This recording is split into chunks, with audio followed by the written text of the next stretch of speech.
Kitara TV kwegesa kumanyisa. Okay, abaroza abarungi aba Kitara TV nyo nambatangirira program eni nyaburungi program yebyemizano and ngenda kuba nimbara byamu tugenda kuba tutunura mu nsonga zingi muno twize ntulora mu ensonga ezize happening mu byemizano hano mu ihangiri ya Uganda, then even on local scene now tujja kuba tutira mu eto kintu tugeza kuba ntulora habwaki byemizano bitaro basire ngiri bayibi nakuba ni birwatanka bulikiro and then as well as tujja crossing out tugenda rulengo rwa Africa now tujja kora yabike bikurubata mona mojon cheptege ngiri ya failing kuba na chikira mu Olympics now tujja kuba tubibazaho then teka hona musekafa na tujja kuba tutera yeto kintura camp yabana baita na Uganda yemerireta then utwarugwa tujja crossing aho of course tugende turoleho Euros bwire bunnize zikurubata bike bigendo maiso baraba qualifying and tugeze kuba nturora mpora ntuweke nyanti abarugiremo abamana tubantunira kuba nibasa pushing ekintu kinu to the finals kwani batwale kopo kinu abakibarugiremo and utwarugwaho tujagenda maiso no kuraramu transfers ingeri zemereye team zanyu Arsenal Liverpool, Man City zikunda kusainingo azemerere zita but utwatandikira no locally tujja kulora anti fufeka rugaya sobora kuba niyemeza regional leagues ya tuina mu team yaitu hano nka Bujumbura FC niyo team ya hano mu kibuga kya mafuta baitu ensonga batakaye kwa nibemeza regional leagues akaba mwaka center katweta covid relief akarugire mu FIFA ekitebe kifugo mpira mu nsiyo nakajja mu FIFA but tukahuraho timu ezimu nibe mu rugunya mu ntakasente kanu watakafune and abandi bagamba ati bagenda kuba nibetaba mu mpaka zine za regional league abagamba ati bakubura mwaka center ako kata ije kuba nikabasubisa kwetekaniza kwetekera season but fufeka genda maiso kuba ne taisura fixtures twa abasajja buli mwaka kumanyo ho bagenda kuba na asamba but due to covid-19 ngeri wave ya kabiri yagaruizem tukarura fufeka rugesa kuba niyemeza empaka sinu yagamba tizigenda maiso so etimu ezali nizikaine byokwekuasa zikafunamu zita zikaba zina kufuna obwire obwokwetekaniza kikumara kuba tukara fufeka turika negamba ekwetaga buli musambi abakebeirwe ekiraikine kihinze kyasenyingwa kya covid-19 aina kade kuoleki anti akebeirwe then aina kuba registered aina certificate then bakabahereza abasambi abatakuhingura abasambi 23 pa team and kwauka naho na regional league zine tuizenturora fofeka chiwamunti bainjagisamba in groups that means bibinja ka bibiri group A and group B kumanyisa nti bakabaina group A na kabaina kubanza side za technical center njeru esambe gerugeyo then bakuturuka mu group stages basambe kwegamba paka tukakwika final twakoma mu ohagenda kuba na chikira kugenda kuba nagenda mu FIFA big league ezi nazensonga FIFA yazemereza tukabaye kuba tufuna mahule gona gakuolekya according musajja mkona manyire nkade class kiza awo mu FIFA kagamba byona nikuyachire mkuba na gamba atyo then otwarugira aho tukarora National League Uganda Premier League ne postponingibwa due to covid-19 baita abandi bagamba anti ekabamuna n'obuzibu bw'esente obwensimbi nabo kaletamu obuzibu kubura Ijukanti clubs bayinizi staffing orugendo kurubata like our own club ya Kitara FC bayine ekora kubi abandi behabuza bake bayine ekora kubi bara tugenze twatera mu etochi twabazabazamu n'abamu abakuru abakwatagana ba club ya Kitara bayine batwereza maoni bagamba club gamazima genyini ekabetetegekere kurungi niwo kwanora quality of the players bakasaininga the likes of Mana Mojon VSJ then bataisaba ojo bayingi munabali bamani bokuba norora anti quality of the players abagenzere maiso kwani bali recruitinga batagende maiso kuba ni boleke mutindo aba league yihanga kuba no competing with the clubs like club nka KCCA Vipers Villa abasajja batayemu sente nyingi Express okwa no Express this season inangeri ateri mwaka sente and kwauka na hati mwezimu ezarugire mu relegation kuno hasi kuba mkujuka Kitare karugane timu ibiri UPDF Kitara na Maida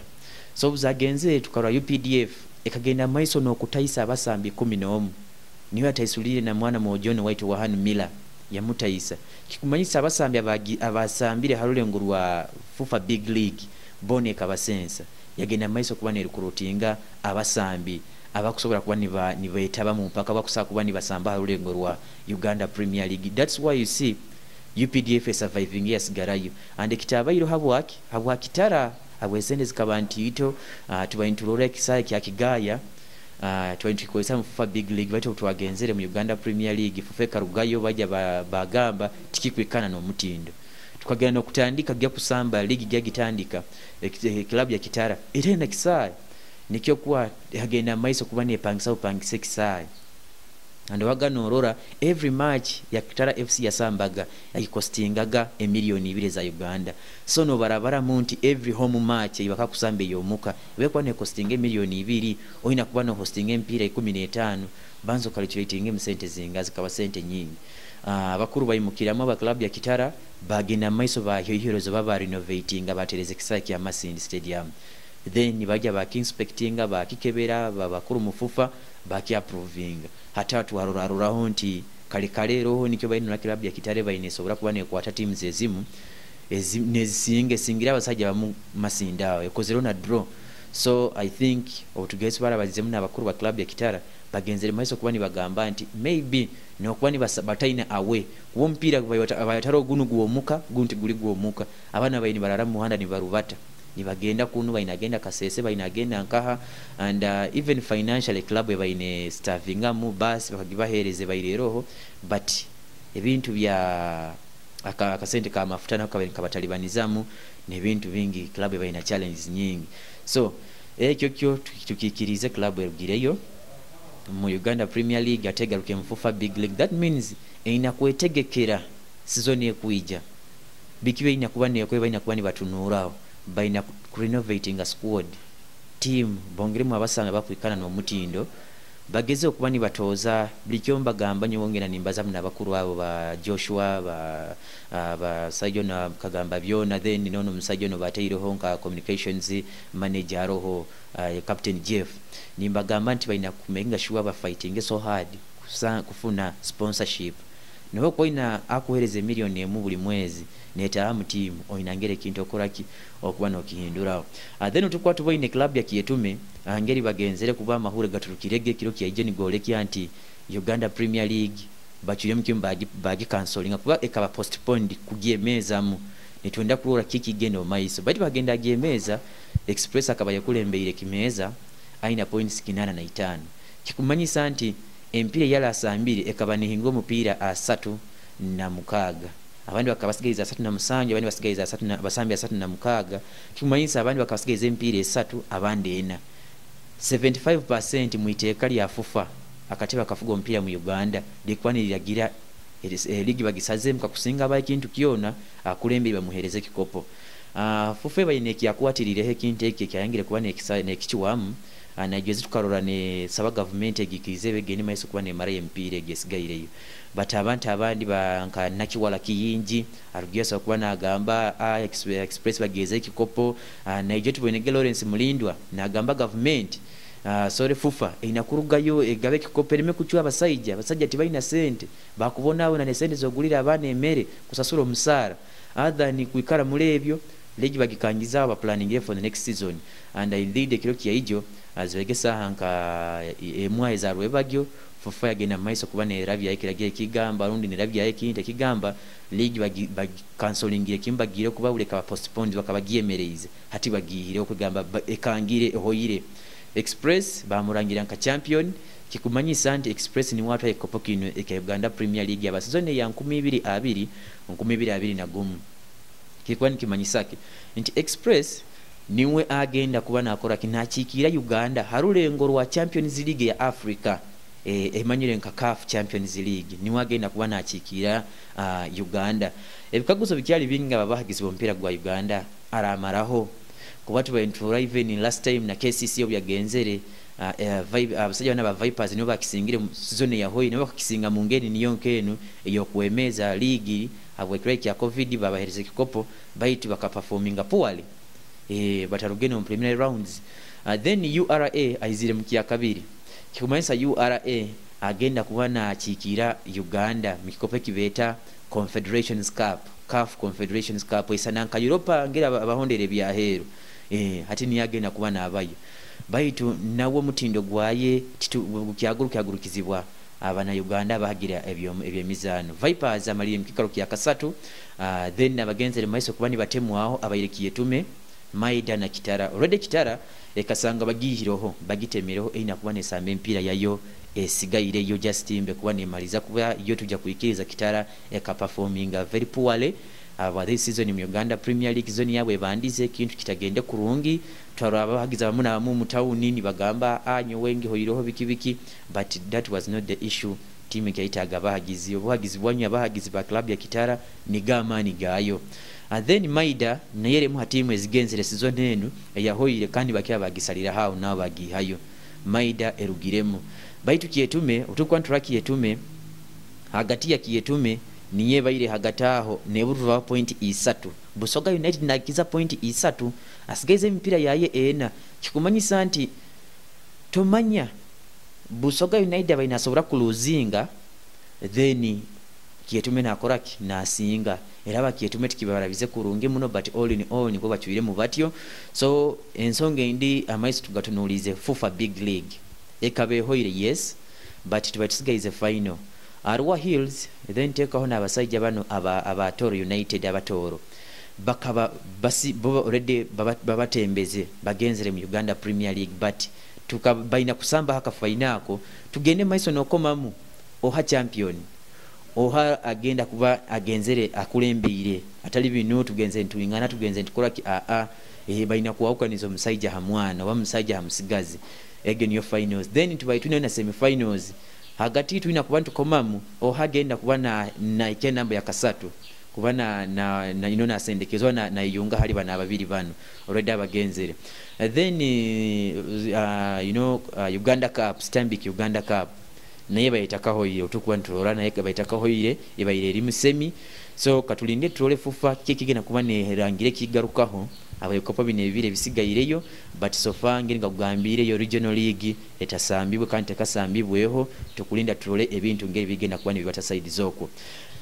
Tukwa tugenda tukarora amahura agandi turugire ambya FUFA Big League Uganda Premier League Regional League yoko tumaze kubitera mweto tukarora tugenda kuba ntuyongera yo munsonga ezindi turole rulengo rwa Uganda still again tukora nti club ya Vipers Joyce Lawrence Mulindwa tukaba ntumu interviewinga wakati ito agenda maiso kuba natugamba nti yakakasa club tekabaye kuva nefuna coach despite nti bakaba amahuru ni golekya nti bakwetaka kuba ni baherezo mulimo omusajja namanyire nka Mike Mutebi ayabayiro coach wa club ya KCCA amazire myaka 5 club ya KCCA side za Lugogo na batendeke bikopatwa ile vingi vya Uganda Premier League vya Stanbic Uganda Cup abituwaire then take on omusekafana agenze team ya Gitwara yabisingura Magogo akarugaya sa kuba nagamba nti akamwaho mulima akamweta hatri atendeke team ya Uganda Cranes baitu Mike Mutebi akanga bwensonga za estalizimu nezimu wire bunu taina mulimo and alomu haba candidate abakulidinga omulimo guno ba ekikaro kino ekiya wa head coach wa club ya Vipers, but according to Lawrence Mulinda president wa club egyo yabasajja bana babusagwa beta ba Venom zibusegwa akarugesa kwa na tukonfaminga nti takabe kuba nafuna coach wena ni bali mu process yokufuna coach, but later on ngakabanza ga saturating nti ba confirmingire Mike Mutebi nimwe agenda kuba na atuwaro mulimo guno, but ababigambye ebyabalize katulinde turole and president wa club egya ogo nyine Lawrence Mulinda trajuka nti itwe nka Uganda FUFA ina kisahe kiko ekikwikana no mutindo gwa CAF nikakatebe akafuga omupira hano akisema zinga arukarwa abaitwa bakwiragura abakairagura nikakatebe akafuga omupira nambole bakagamba tekwikana no mutindo and tuba recent baina gijanja bya mnaroye ba covid so bakabachire mu Uganda mpira gono kwa kusambibwa Uganda Cranes guli hakalenda ya CAF tutoze Rwanda Kenya oba Tanzania batu exai but Lawrence Mulindwa agirexai kya Vipers baketa St Mary's Stadium Kitende exai kigiramu akapeti akarungi muno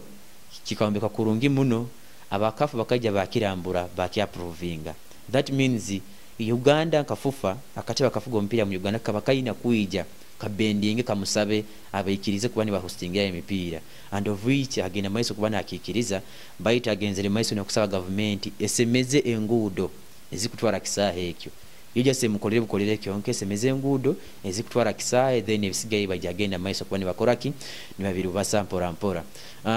Tukwa tuyongeria tukarora CAF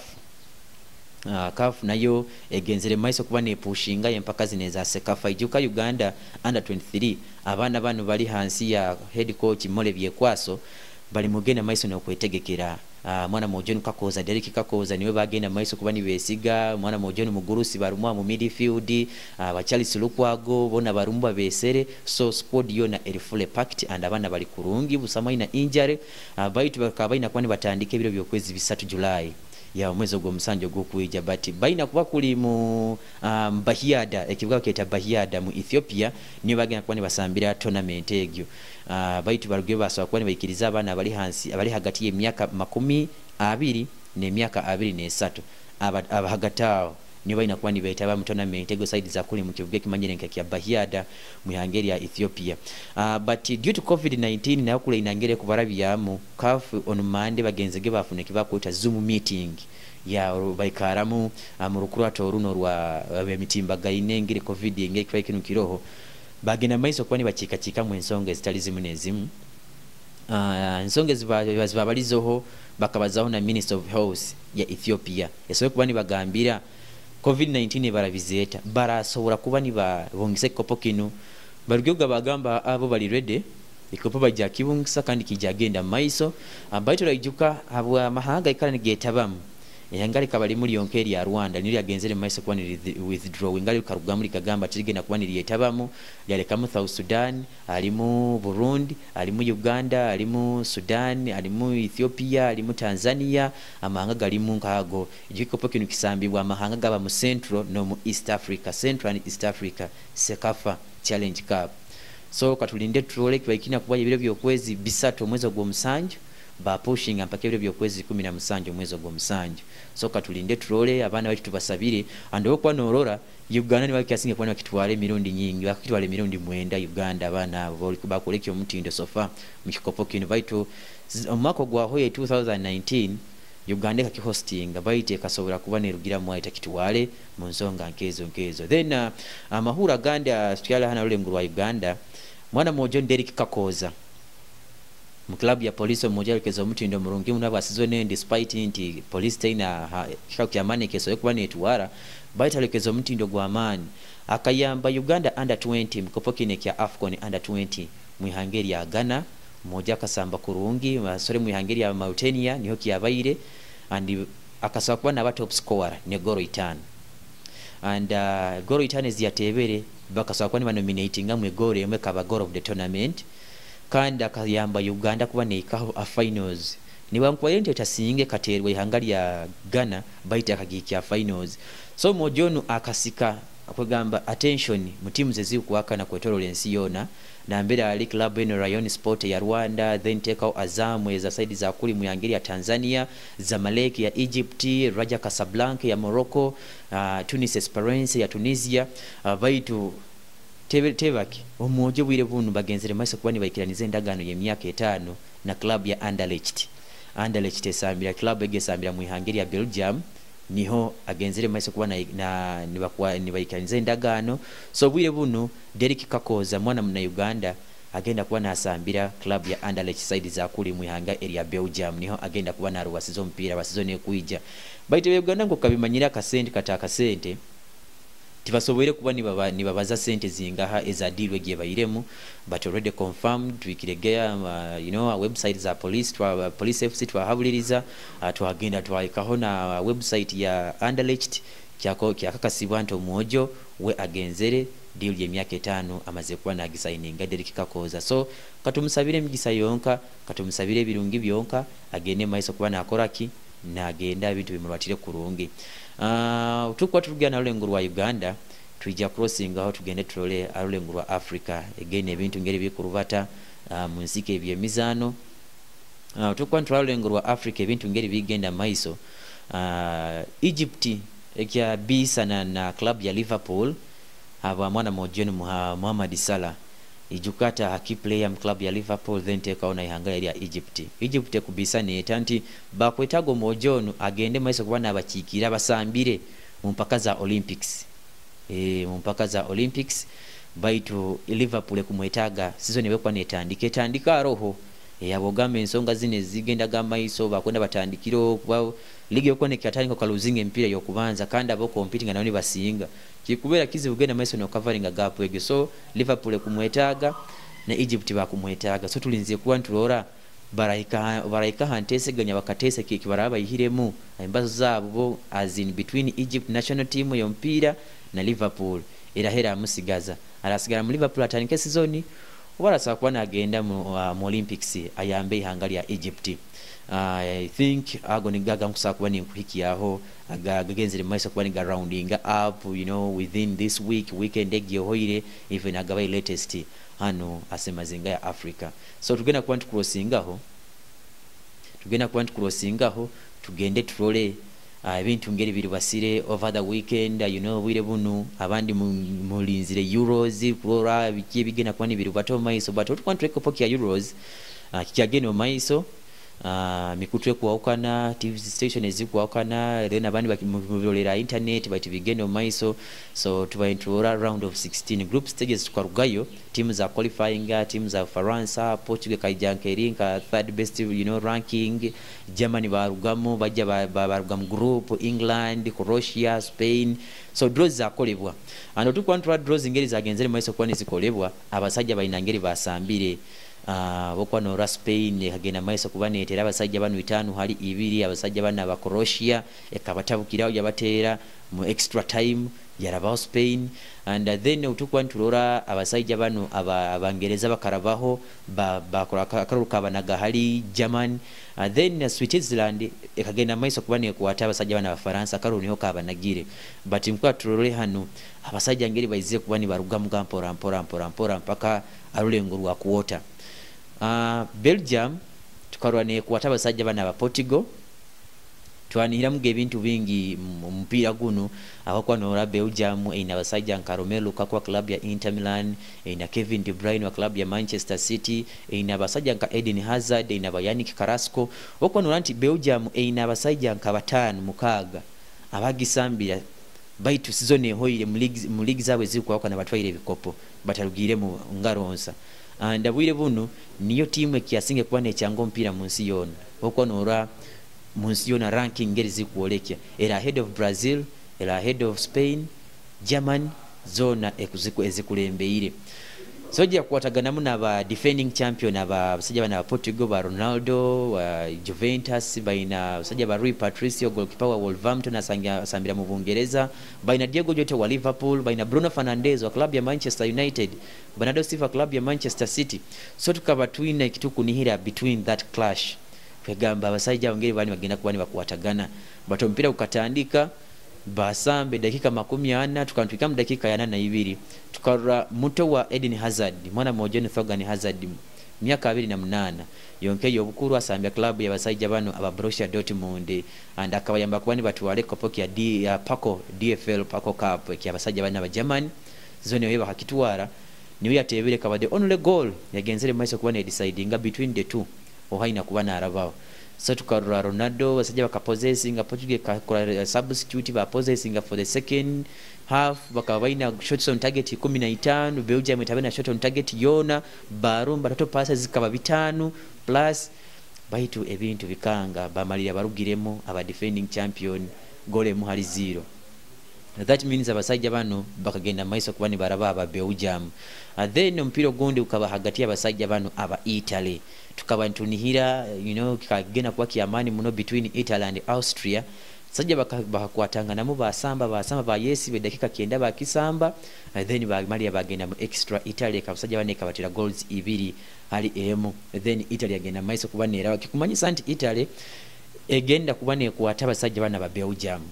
Italy egenda kubane samba up against Belgium then draws zine zitwaboine za baira gataho tukarwa draws ezakozerwe hagati ya Croatia na Spain but despite inti mu group stages ngetu aboine ebintu nibigendo maiso Spain terini yasambire a convincing games etasambe game ezokwanti bali hamutindo kubo kwano they had only one win with the 2 draws and draw nibazikora ezokutakunira nti hano balina kuba nibakora draw, but all in all bagenda maiso kubana rugamu kibinja kyabo bakwata Croatia basajja bano bali ba World Cup finalist bakaika final za World Cup yahoire na France despite ndi bakaluzinga and bafuna muno musambi Luka Modric sajja go musajja wa mani asinge Champions League nyingi bainamu Mateo Kovacic wa klabu ya Chelsea zone hoira yambe klabu ya Chelsea kwane singa Champions League bainamu Ivan Perisic asambire klabu ya Inter Milan hasambira abayambye kwani watu wareko poki ya ligue ya Italy Serie A. So tukabantunira kuba kwegamba action kuba eri massive bakasambo mpira gwa nyuma and tukarora mwana mojo na manyene nka Unai Simon obalesere mu goal ahead of Kepa Arrizabalaga ahead of David De Gea akora blande abayo kubanza bakamugarura back pass yaye wanguzo mpira gwa genda mu goal. That means Croatia agenda maiso no kuleadinga by 1-0. Then netakawe point tugenda mu half time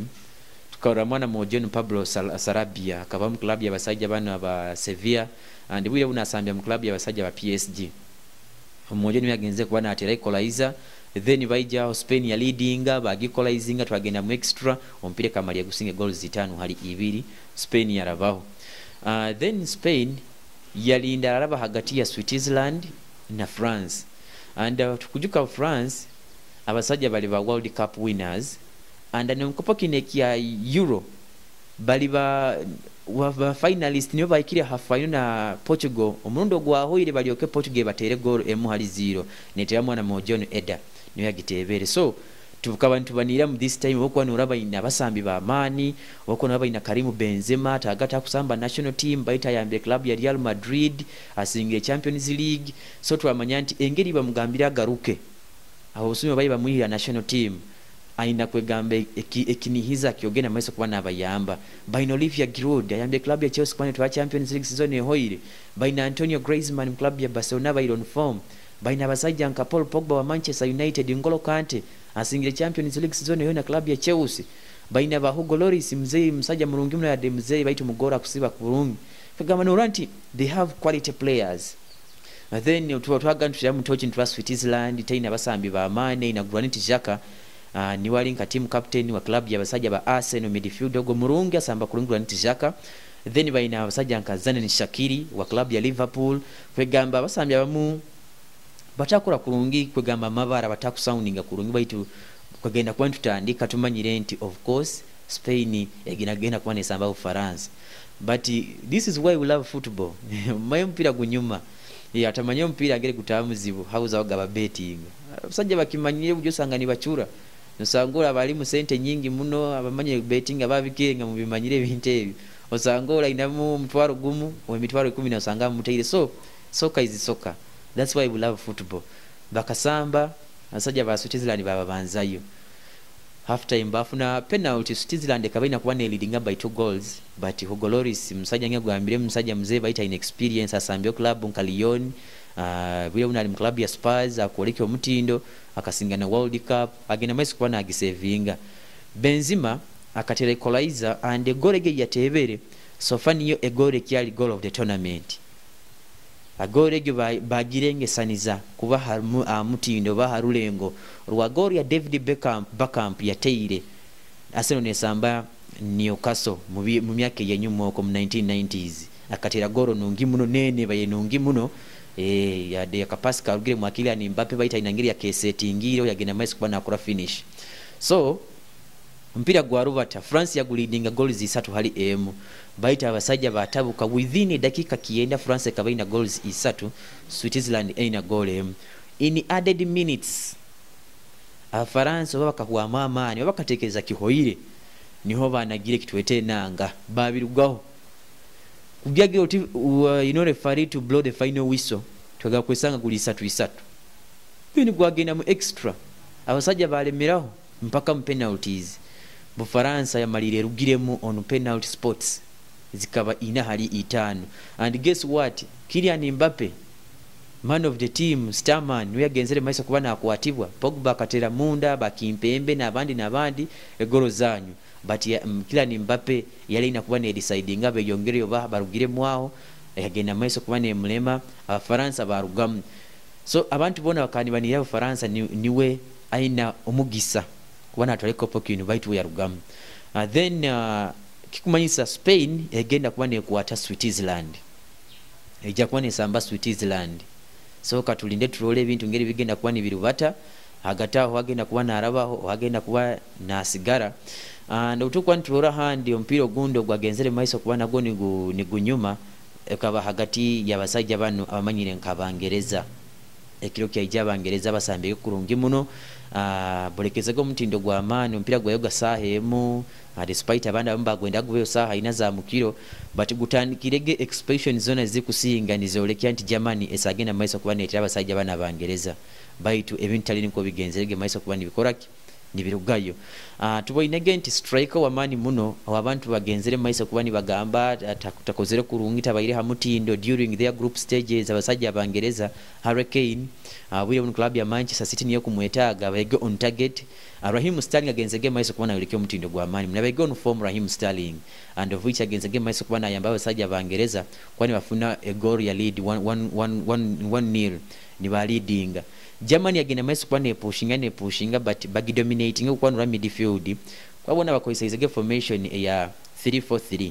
nibolekya nti enyuma bateba defender basatu hagati batekamu bana maiso batekao basatu and abangeza bateyoga Kyle Walker, John Stones na Harry Maguire.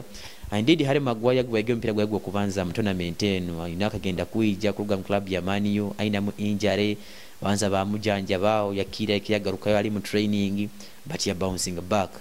Then Luke Shaw asambige nka wing back Kieran Trippier abairohoga. Then Declan Rice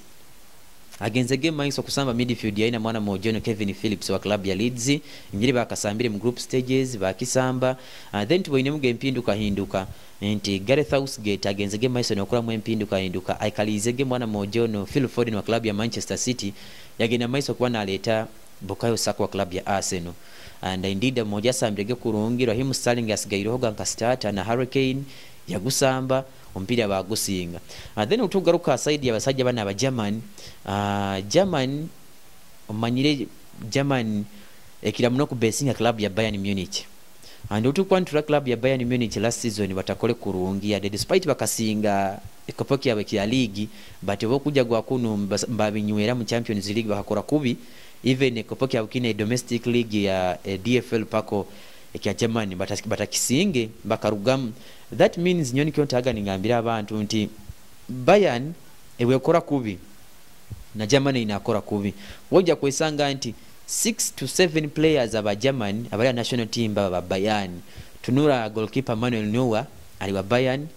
Then ojja kujorole mwana mojo Thomas Muller ali wa Bayern. Joshua Kimmich wa Bayern, Gnabry Bayern, Leroy Sané wa Bayern. Then mwana mojono Leon Goretzka wa club ya Bayern. Kugagenda kwesanga nti bana basigaire ba Ike Gundogan bana aboja bandi nabandi aba Gosens wa club ya Atalanta bakuija buje just kuongera but most of the players ba Bayern Munich. So ekibayo kiro kya ijo England bongereza kuba neta abasajja bana aba German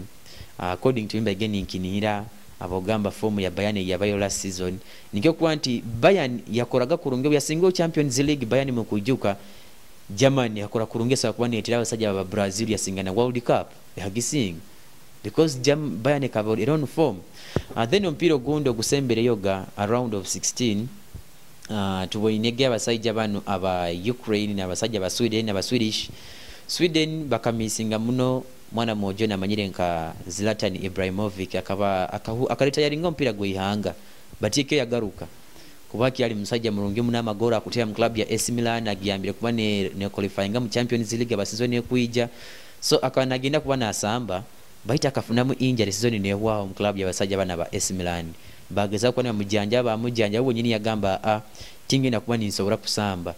let me pull out mufuno mwana ndi akoleki asambe. Then bayizirega aba Swedish na Ukraine mpira go tubageni tumanya bona abasajja bakuingana amani busagenzerege maiso no kutandika nti ana akajja kutera nanka. So tubenege team ya basajja bana ba Ukraine baba bandize yoga abasajja ba Andriy Shevchenko niwe coach wa mukumujuka kasambia club nka AC Milan yaba mu club ya Chelsea musajja go mukumujuka. So agenzege maiso no kuselectinga kurungi team captain Andriy Yarmolenko asambye mu club y'abasajja aba West Ham akabano mu club ya Borussia Dortmund agutandikirege jaza number 7 then key player onda bayirege Alexander Zichenka kojako miaka 24 kasambya club y'abasajja ba Manchester City kagiyamba even last season kwane twa Premier League by finals za Champions League batwara Carabao Cup arumo mojogo so niwa bayege on target niwa kingwe kuba nateba and mwana mojogo Alexander Zichenko niwa atebere gori yokubanza then mpira gwagenda half time yewa then mwana mojena manyene nka Emil Forsberg mojogo jaza number 10 miaka 28 asambya club y'abasajja bano aba RB Leipzig mu Germany against game Mason okutia equalizer and anyway bayege ni batunura mu kuba ni baroranti nka key player bayega despite Sweden bayegenda mwana mojo na Alexander Isak bayegenda abojonka ba aba lasting ina ba Emil Forsberg na bandi so mpira gwarubata gutyo pake dakika kienda kiazima baitu boy negenti mwana mojo na manyere nka Danielson afuniye red card hanyuma yogenda maiso kubana asamba kuba asambirege kubi muno mwana mojo no Christophe amsambirege kubi referee bayega agabire yellow batongera kakimanya ibintu bitambu byava bamanya ku reviewing ngani bagaruke nyuma ni baroro ensobye bayireta bamweza red card hata ibintu byatabuka abasudeni babongera omunyo mukihoye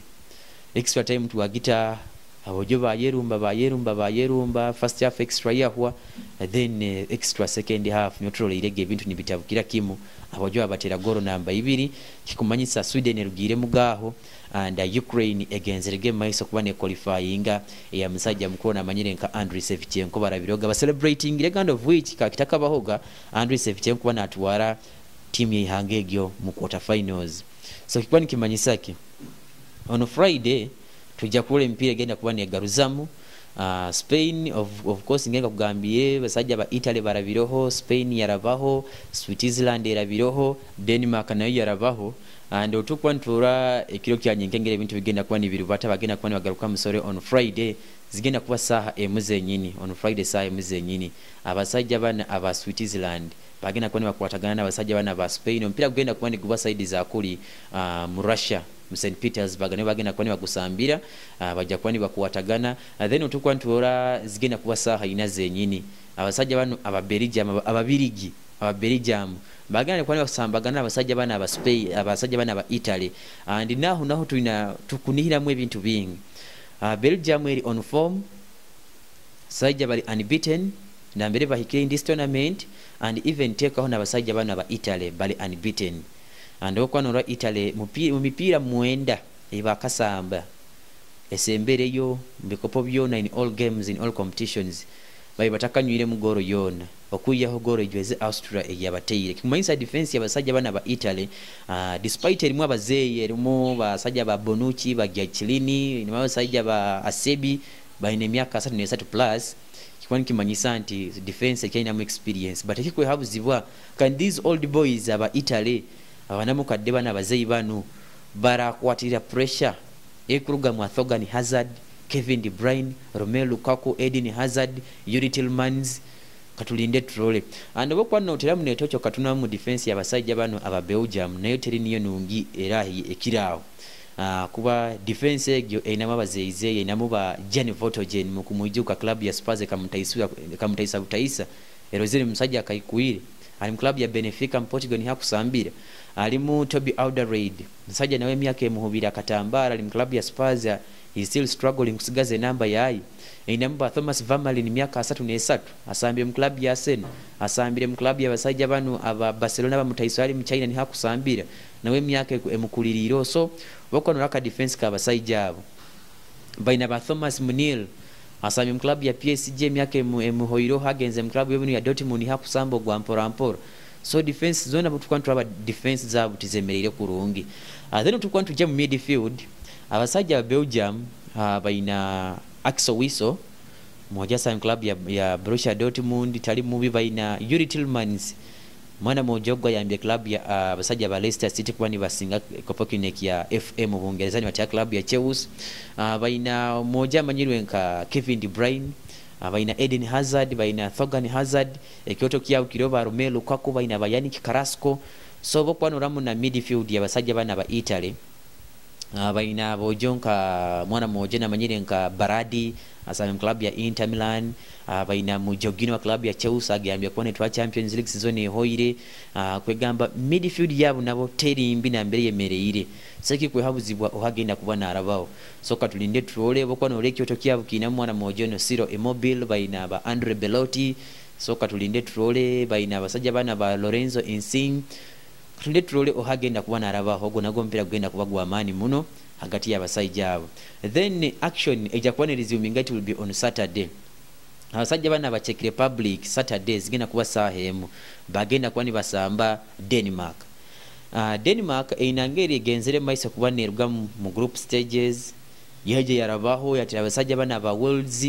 mpaka na mbere ri hano mu ngeri yo government ebayire yebyo kwehuniriza oba ya miracles. Abasajja bana bakasaba kwani basinga mpira gumugonka mu group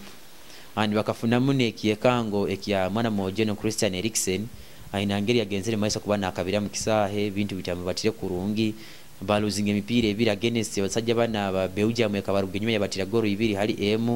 Finland yabatera baitu bakasinga mpira gwasembereyo bagenda maisa kuba ni barabaho kikumanyisa no mpira guno gwa bagenzere mu round of 16 batira Wales bwire buno bagenda kwansamba Switzerland titumanyire era jano mutindo guya mpira omutindo guyabayiro netera abasajja bana abafaransa kubayihamu. It will be on Saturday zijja kuba saha emuze nyini. Then mpira ogujja kuba gwe saha ina on Saturday ugenda kuba ni gusembayo mu quarter finals ugenda kuba hagati y'abasajja bana abangereza ni basamba timu eni ya Ukraine. Ngero kuba odds ngero manyiye byemizano tubamune kitukweta odds kwegamba ebisigaye bana bikuolekya highly likely yali despite tabamu sure but amekibeta odds kuolekya musajja omungereza alekire kuba nakoraki na atya Ukraine kuba nagira vao but ngabo manyiro mpira gwa mpira tujja kulinda dakika kienda abangereza kiro kyajoba kusingikeni batira Germany bigaba balize bingi muno nakugambye bwiye bunu they are on form soka tulinde turole will it be a shock defeat yabo against Ukraine oba kijja kubangire bakinihira and okwanora semifinals jakwa ebiro byo hagati ebiro byo kwezi mukago mwezi gwa musanju ne ebiro byo kwezi musanju omwezi gujja kuba ogwo musanju. Then finals je kopokyo jakwa tukimaliza ebiro byo kwezi 11 omwezi gujja kuba gwo musanju niyo tujja kuba decline ngatura ohali champion ohagenzere maiso kuba na aba finalist ohagena kuba na kwateki kare kya kasatu bite so far basajja ngenga kugambire ne kuba kiyali mu batyo so ni bawo tutunulire kuba tuihamu champion Belgium against Italy, Czech Republic agena kuba na asamba basajja bana ba Denmark. Then abasajja bano abamanyire nkabangereza bagena kuba ni batekinga on timu ene manyire nki abasajja bano abamanyire nkaba Ukraine. It will be on Saturday. Then tukugalule ngorwa Euro tujagenda ho trole on club levels ebintu ngeri byemereire clubs is performing azita mu transfers. Tuko tanke club ya Arsenal tugimanyire giro buzibu utaliwanizwa mu buzibu bwensimbi baramuza baiti basaininga niko baizeni bakora but bwire mu club ya Arsenal kuhambya basambi nambi ali mwana mo John Ben White ali defender wa club ya basajja bana ba Brighton na club ya Brighton mu Bungereza bakusamba in the same league baitu bwire unakiali mu kampu ya basajja bana mu kambi ya basajja abangereza jukaba kamukomamu niwe yagenzere maisa kubana najja mukikaro kya Trent Arnold wa Liverpool yafunire injury ba muihamu. So club ya Arsenal muroho baitu club ya Brighton again maisa kubana egambye kwetaga million pounds zikwika 5 saba sajja ba Arsenal tumanye baragenda maisa kubani bazisaininga ni bazisasura. Then club ya Arsenal ekwena mwana mojo na manyire Tavares myaka 2 ga latest mu club ya akuga mu club ya basajja bana ba Benfica msajja muunza ya Portugal defender murungi muno jwa club ya Arsenal inangeri ya concedingire mu amagoro abazone ya oil so bali mugenda maiso no kwenda kugumya ekisika kyabo. Then kagenda mu club ya Anderlecht ninda kusaininga mwana mojo na manyire Albert Sambi Lakonga sajja baba bingisa £1 kaba 17. So club ya Arsenal mugambe gena kubane garukayo emazire kubane improvinga on their bid obera twala £25 ama 12 baitu 17 bakazanga. Then twala club ya Arsenal ne yanga ka center kandi kuruga mu club ya basajja bano aba Aston Villa ekaba nenda kusaininga Row with Miss attacking midfielder mtomu no Mojogo okuruga mu club y'abasajja ba Arsenal bakaja ne million pounds ezikwika 20 Arsenal yaziba bingisa and ekiro kyaje bagenzerege maiso kuba ni bateekao their second bid baina sente ezikwika million pounds 25 Bite club ya Arsenal tagagenzere maiso kuba nekoraki negarukamu then abasajja abandi abakwendeba kuba ni balwa mu club ya Arsenal club ya Inter Milan erumbe club ya Arsenal kwenda kuyiha mwana mmoja na manyire nka Hector Bellerin and Hector Bellerin abwire buno akubarwamu sente zikwika million pounds 11 million pounds 11 nizeze kumubarabaramu katonde club ya Inter Milan iragenda maiso kwani musaininga bogamba ekwetaga replacement ya Achraf Hakimi club ya Chelsea kumwetaga yakumwenda Hakimu mwana Mojogo then tukuga tukyali mu London again club ya Chelsea naye kwetaga Achraf Hakimi ngeri ngakugambire club ya Chelsea kutaka kuba nefunayo defender aragenda maiso kuba na agumya defense kuba tukabantu bazabazamu na msajja mkono Thomas Tuchel coach wa club ya basajja ba Chelsea yasa kuba atumanyisa nti akwenda kuba nayingira mu defense midfield wing tekaona Hakioto akwenda kuba nayingira mu basajja that baito agamba ja kutaisa abasambi abamu oko na club ya Chelsea eremu hatimu ina abasambi abataine kiyokozesa baina Daniel Drinkwater Kamloni nga baina mwana mojeno Ruben Loftus-Cheek zona gimanze club ya Fulham baina mwana mojeno manyire nka Michi Batshuayi lona gimanze club ya Crystal Palace then baina no moja manyire nka Ross Barkley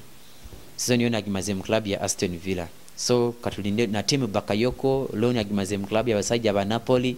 bona bagena kwani ni baritaninga batrole ba Victor Moses bona bagena kwani bagakwa club ya Chelsea so katulinde tuleke kigeni na the way forward mu nkambi ya club ya Chelsea utugena mu club ya Spurs still tukyali mu London club ya Spurs eremu hatimu ekagenda maisa kwani struggling kufuna coach teina agitende kanyuma ya Jose Mourinho kuba na agenda buye unteina coach nikyo ku ebintu bya kusigninga abasambi tebiri mu muno baitu bali maisa bakubidinga coach mwana mmoja na manyire nkanuno Esperanto Santo msajja nzaro ya Portugal coaching club ya basajja ba Wolverhampton baitu kora bagize ba club ya Spurs ni bamuanga anti coach mufu defendinga muno tateba magoro watu boine the season yona yone hoire club ya Wolverhampton yabaina atendeka tetebere goro yona mu half time kikumaisa baba iso defensive so bagize ba Spurs bakwetaga coach akusamba attacking football ogo bamwanga Spurs against the Mason okubidinga Geno Gattuso abaye club wa coach wa basajja wa Napoli nayo byagwa butaka ekiriye ba coach baingi musajja mkono Frank Fonseca abaye coach wa Roma nayo kamuhikira ebintu bya Yanga so bakiyala bakagenda Mason okutoza coach then again tukyali mu London club ya Crystal Palace ekireke ije confirming egenda kuba nehereza Patrick Vieira former Arsenal captain midfielder wa club ya Arsenal akabayamba kwa record ya unbeaten batu wanekopokea Premier League nikeki asembereyo asambire Bufaransa msajja mkono Tanzania ya Senegal baita akasambia muyangira ya Bufaransa niyo zayo niyo kulire so bagena kuna mconfirming nka head coach wa club ya basajja ba Crystal Palace club ya Everton eri mugene maiso kuba nehambia signature ya msajja mkono amanye nka Rafael Bentezi bakwenda kwa mufuora nka coach wabo omuhiya karagena maiso kuba nabatu wara throughout this season ya 2022 club ya Manchester City na yake agena maiso kuba netoza replacement ya Sergio Aguero bakabazabazamu na striker wa mwana wa club ene manyine nka ya Eintracht Frankfurt miaka 25 Andre Silva sambe club nka AC Milan abayom club ya Sevilla akatangira club ya FC Porto msajja nzaro ya Bungereza Sorenzaro ya Portugal na Jessica ya Portugal bali mageti yako kugia msajja na Belgium akaijao nka substitute ya Samba but he's a good striker Manchester kabazabazao na striker wa club ya wasajja ba Inter Milan Lautaro Martinez nzaro ya Argentina baitu bya kangaho balizeho na mwana mojono Haaland striker club ya Dortmund bya kangaho soka tulinde trole tuwenege mwana mojono Fernandinho agenzege Mason okusigninga contract empyaka club ya basajja bana ba Manchester City so again kuba na about for this season egene kuija aronka team captain and amonge contract akiaroho niwe bibi kufam club ya Manchester City tugen club ya Manchester United abaki ani omukuna kwani mumanya Jordan Sancho maureka kwani goleki anti by this week dire ja kubeho yire season ile ya hoire tukarwa abasajja bana ba club ya Manchester City mwana mojo contract yake behoiri ya manyene nkafana ndinyo bagimuongeza and otu contract club ya Manchester City ya Manchester United eri mugenda maiso kubane hambya Jordan Sancho bakarugwa batugamba nti by this week contract ejja kubekozereki ohoire kuba season ere ya hoire bakagenda maiso kubane amaliriza personal terms musara contract biki byona mbayimaliriza bonkabo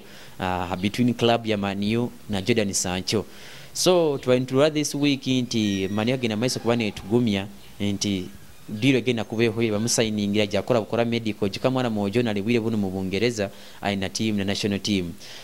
but bid bazitwaire yo £1,000,000 Nsanju na Itan Dortmund bazanga batwaliyo Nsanju na Musanju Dortmund egambe kwenda £1,000,000 kinana alimu na terms zona personal terms add-ons byona bihoyi na bonuses. So katulinde tulinze kwantulora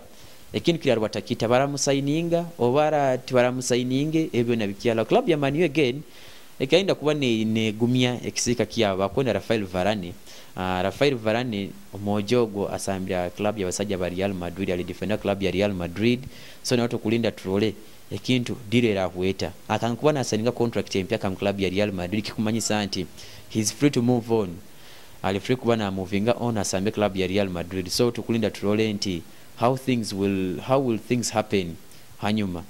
then club ya Man U bakwetaga mwana mojono Eduardo Camavinga kumuya mu club ya basajja bana ba Rennes bakumubaza bazao ga despite ndi bagenda kwani ba facing challenges oba competition kuga mu club ya basajja bana ba Real Madrid mojoge mazire busumi bwingi ne muhambya ne enda kwani musayininga so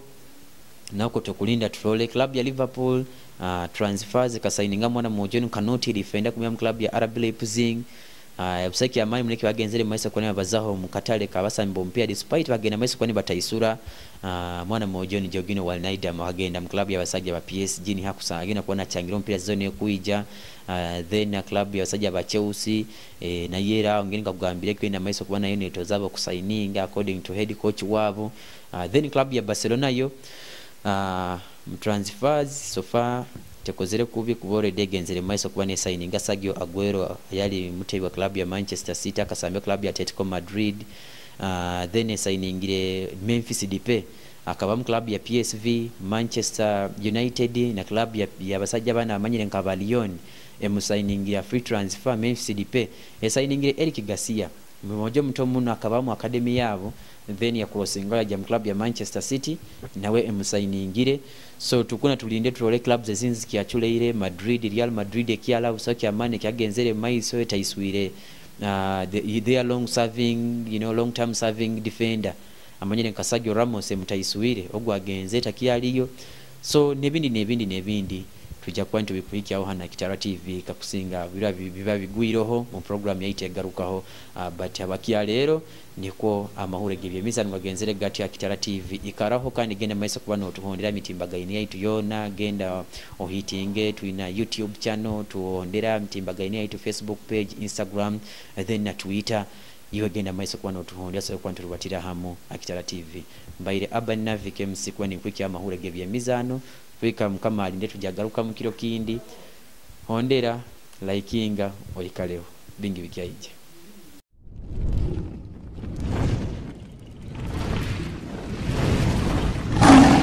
Kitara TV kwegesa kumanyisa.